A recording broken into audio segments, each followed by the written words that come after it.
நீங்கள் எங்குமே செல்ல வேண்டாம், என்னுடன் உங்கள் மகளுடன் வீட்டுக்கு வந்து விடுங்கள் என்று கூற, ஏனம்மா உனக்கு என் மீது ஏன் இவ்வளவு அன்பு என்று கேட்க, அம்மா, என் தாயார் எஸ்தர் இந்த மருத்துவமனையில்தான் நர்ஸாக இருந்தார்.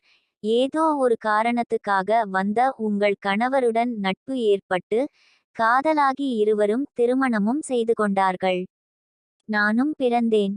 ஆனால் சில வருடங்கள் கழித்து என் தந்தை இறந்துவிட்டார்.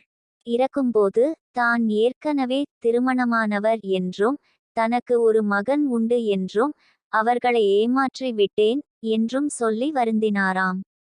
எல்லாவற்றையும் எனக்காகவே மறைத்து வாழ்ந்த என் தாயார் இறப்பதற்கு முன் நடந்தவைகளை பற்றியெல்லாம் சொன்னார். தாயுமில்லை, தந்தையுமில்லை. இப்போது உங்களைப் போல நானும் ஒரு அனாதைதான்.